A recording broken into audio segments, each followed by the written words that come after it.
Eu vou te contar como foi a minha primeira chegada, a primeira vez que eu fui ao Irã. Por favor. Eu estava, obviamente, tensa, com medo. A gente lê, né, sobre o Irã. Tudo que eu lia sobre o Irã era sobre o programa nuclear, era sobre a radicalização. Na época era Mahmoud Ahmadinejad, que era um presidente bastante radical, que falava muito, né, tinha um discurso muito radical na própria ONU, e um discurso público muito radical, e eu cheguei então no Irã, né, o que eu vou encontrar nesse país, achando que eu iria encontrar um país destruído, né, por anos de guerra. Eles se envolveram logo depois da Revolução Islâmica em uma guerra de 8 anos com o Iraque, na qual os Estados Unidos apoiava Saddam Hussein contra o Irã. Eles foram, obviamente, impactados por sanções econômicas durante anos, então eu imaginei que chegaria num país empobrecido e radicalizado e destruído por guerras. E, no entanto, eu chego no Irã já com o véu, porque é lei no país que as mulheres se cubram, mesmo as mulheres estrangeiras. Então, quando você está ainda no avião, você entra no espaço aéreo iraniano, o comissário de bordo pede que as mulheres se cubram. Eu já sabia disso por conta de outros colegas que estiveram no Irã antes de mim, então eu já tinha me preparado, comprei o véu. Eu comprei um véu nos Emirados Árabes, onde eu havia feito uma parada, né, no voo em direção ao Irã. Bom, chego no Irã toda coberta de preto, só com o rosto assim, de fora, muito, muito tensa. Chego num aeroporto extremamente moderno, tinha vidros assim, e era possível ver as pessoas do lado de fora que estavam esperando, aguardando os passageiros, e eu identifiquei a minha tradutora, que estava de calça jeans, de tênis All-Star, com uma blusa, uma bata super colorida, embora cobrisse os braços, como são as regras do país, mas, né, muito, muito moderna também, toda maquiada, com um véu que cobria só uma parte, assim, mal cobria, na verdade, o cabelo.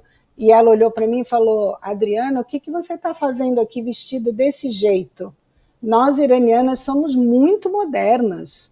E nós fomos para o centro de Teherã com ela dirigindo, estava uma prima dela também, vestida da mesma forma, ouvindo funk iraniano. Então, ali, já toda a ideia que eu tinha, muito por conta da cobertura ocidental, né, principalmente da Europa e dos Estados Unidos, caiu por terra, né? Então, você tem, sim, um regime que é brutal, você tem um regime que controla, sim, a população com relação aos costumes, e isso eu imagino, eu acredito que tenha menos a ver com religião e mais com política, porque os ayatolás consideram que as pessoas com costumes mais liberais, elas são mais ocidentalizadas. Então, se tiver que emergir, né, uma oposição ao governo, vai sair dali.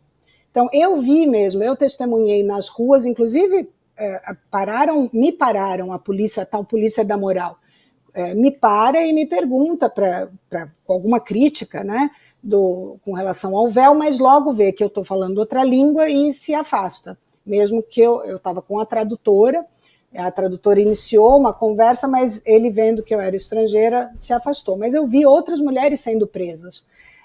E elas são presas todos os dias, e elas desafiam os ayatolás todos os dias. Na época, uma das vezes que eu estive lá, elas estavam fazendo um protesto silencioso contra o governo, em que elas paravam o que elas estivessem fazendo por 1 minuto e ficavam em silêncio. Então, se elas estivessem andando na rua, as mulheres paravam no meio da rua; se elas estivessem dirigindo, elas paravam no meio da rua, o carro, e faziam 1 minuto de silêncio contra o regime. Era um protesto silencioso.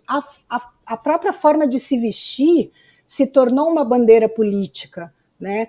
De fato, as mulheres que são contra, né, principalmente as jovens que vivem em áreas urbanas, elas se vestem de uma forma mais, elas tentam burlar as regras do Irã. Por exemplo, eu entrevistei eu vi passando na rua uma taxista, uma mulher dirigindo um táxi Women's Taxi, escrito em inglês, táxi das mulheres.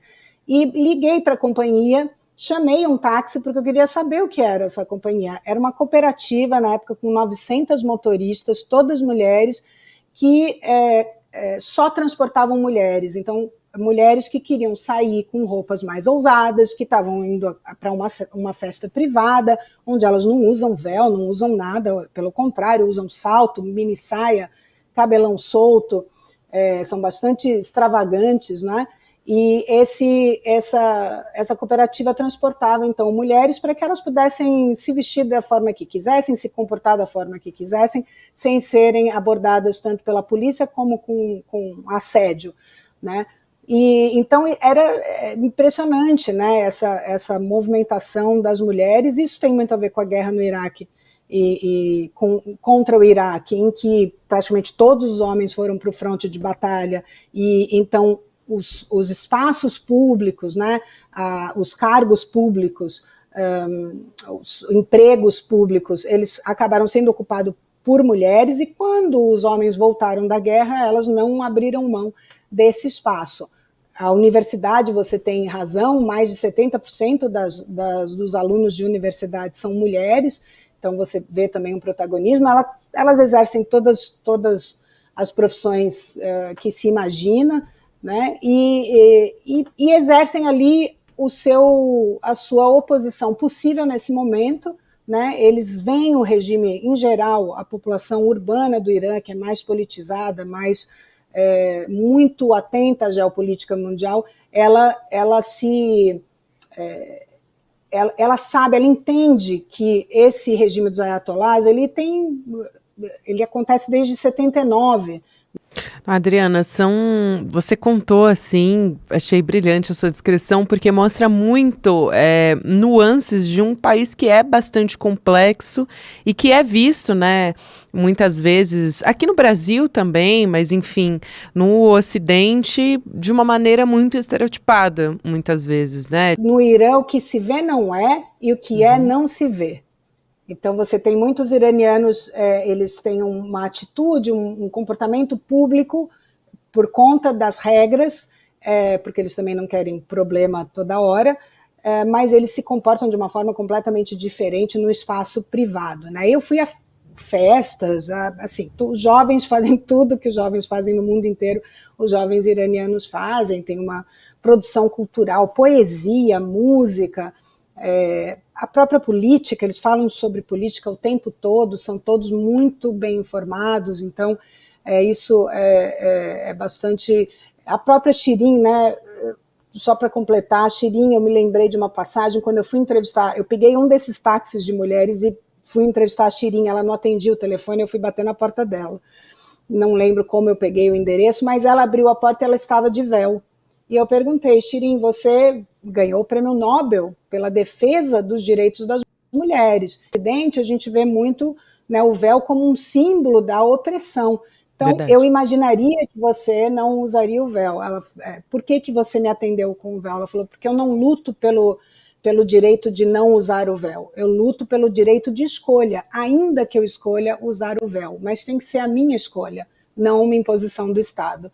Então, isso é muito importante, não só no Irã, mas para todos os países muçulmanos que eu percorri. O feminismo está muito baseado na questão do direito da escolha, ainda que elas escolham seguir a sua religião, a sua própria cultura e rejeitem uma cultura ocidental. É o direito delas, mas o direito da escolha é muito importante.